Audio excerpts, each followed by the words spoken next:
വിഷ്ണുശാലിനിയുടെ മറ്റന്നാളത്തെ episode പ്രൊമോയാണ് വന്നിരിക്കുന്നത്. നല്ല കിടിലൻ എപ്പിസോഡ് തന്നെയാണ്.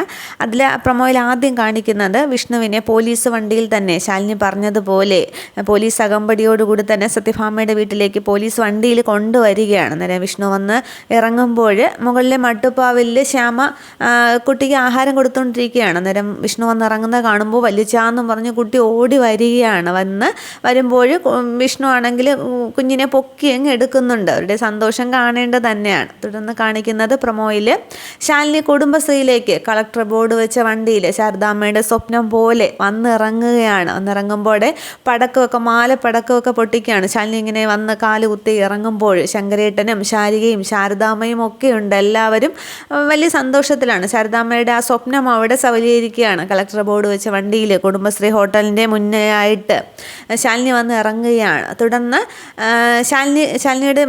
ശാലിനി മാത്രമല്ല വന്നിരിക്കുന്നത്, ശാലിനിയുടെ കുട്ടിയും കൂടിയുണ്ട്. തുടർന്ന് ബാക്കിലെ ഡോറ് തുറന്നിട്ട് മോളെ എന്ന് വിളിക്കുമ്പോൾ ഒരു പെൺകുട്ടി ഇറങ്ങി വരികയാണ്. പക്ഷെ മുഖം കാണിക്കുന്നില്ല, കാല് മാത്രമാണ് ഇങ്ങനെ കാണിക്കുന്നത്. ശ്യാമയുടെ കുട്ടിയുടെ അതേ ഇരട്ട കുട്ടികളിൽ ഒരു കുട്ടി. അന്നേരം ശാരദാമ്മയും ശ്യാമയും കൂടി കുഞ്ഞിനെ ഇങ്ങനെ നോക്കിക്കൊണ്ട് നിൽക്കുകയാണ്. കുഞ്ഞ് നടന്നു വരുന്നത് നോക്കി. ശങ്കരേട്ടനും ഒക്കെ ഉണ്ട്. ഇത്രയുമാണ് പ്രമോ. അപ്പോൾ ഇനി വിഷ്ണുവും ശാലിനിയും കൂടി കണ്ടുമുട്ടാനുള്ള എപ്പിസോഡുകൾ അധികമില്ല. ഉടൻ തന്നെ അത് കാണുമായിരിക്കും. ഇതാണ് പുതിയ പ്രമോ. Okay, thank you.